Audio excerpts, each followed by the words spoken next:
Hello there and a very warm welcome to another edition of Channels Beam. I am Victor Matthias. Now, the United Nations, as part of its yearly activities, has set aside days to commemorate one event or the other.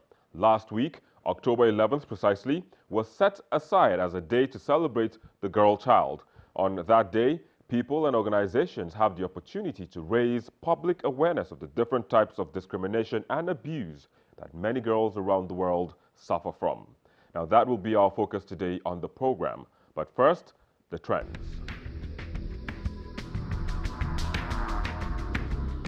The World Bank and President Muhammadu Buhari got tweets talking after an article allegedly claimed that the latter urged the former to focus on Nigeria's northern region, which he comes from, when sending aid to the country.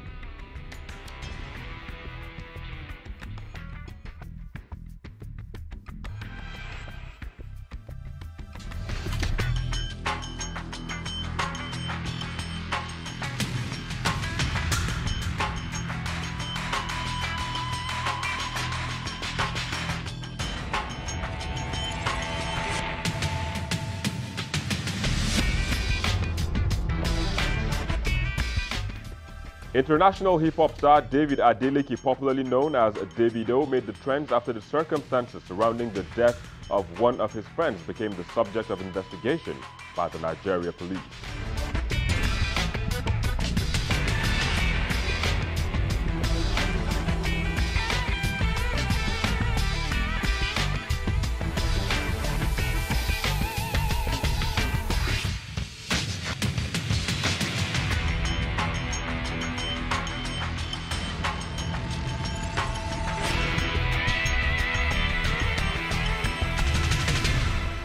Well, those were some of the trends in the past week. However, joining us to discuss the girl child is Mariam Laushi, who joins us from Paris in France, Olamide Akpejoye and Indi Kato, who both join us from Abuja, Nigeria's Federal Capital Territory.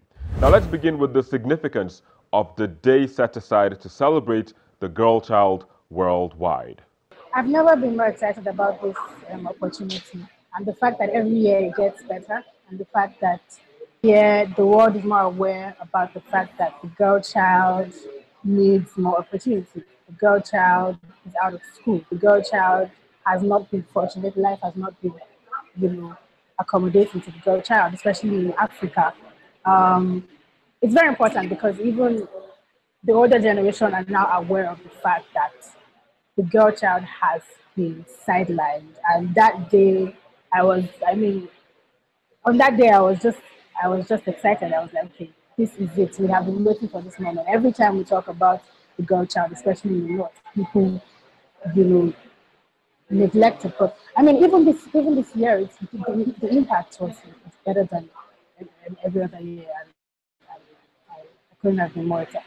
The impact rises every year. It's like every year there is improvement in the reach, in what people, in the awareness, pretty much. And I think that we can do better. But yeah, the impact has been amazing. All right. What about you, Mariam? Of what significance is the day to you? Well, the day of the girl child is really important because it's international. It's one of those days that are set aside to kind of draw attention to the issues concerning the girl child. So there are so many disadvantages that the girl child goes through internationally. I mean, look at Malala, who was shot for trying to go to school. He's now a Nobel Prize winner. It's important. The Day of the Girl Child, I think, is really important because it's showing that people are paying attention to the negative things that a girl child has to experience growing up in this world. So Mariam mentioned or talked about challenges the girl child faces in the society. Can you list some of these? Where I come from, we are basically raised with no gender roles. Everybody does both male and female roles. But then you find out that as society progresses, a young girl that has been raised to function both as a male and a female in the traditional sense of it is being told her place. Now, this young girl, of course, I'm from Kaduna State. Now, this young girl does not know what her place is. She thinks she can soar, she can do everything she's supposed to do. But after a certain age, they start cutting her down. What we have been trying to do, especially in crisis-ridden areas, because at the end of the day, because of the patriarchal nature of Nigeria, crisis also goes in goes along with the trend. So most times attacks, the men are the ones that are killed. So we have a lot of homes that are now manned by women. And these women are not prepared for these things. So we have a lot of homes that scatter because the mom has no place in the home. She's just, sort of like a servant. And right now we are left with having to train girls to understand that chances are you are going to be the breadwinner of your home, patriarchy or not.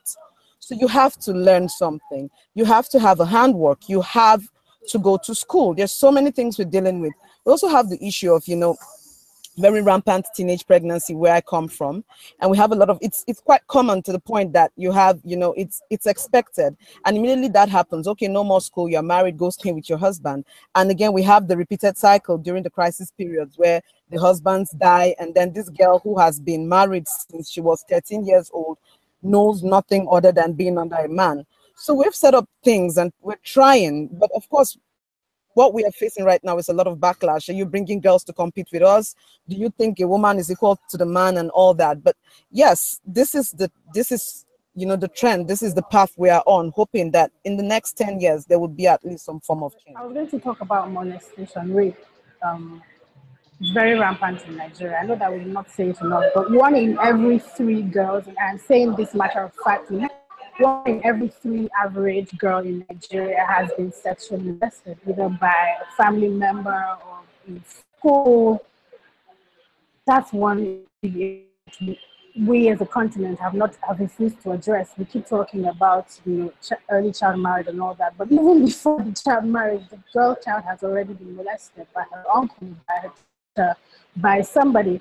Also, another challenge that we face, especially because of the insurgency in the northeast, the fact that they've been out of school, most of them displaced, and some girls who are still missing, even in that part of Nigeria. And of course, the gender and female gender mutilation is a really big problem in Nigeria, and I think Africa at large.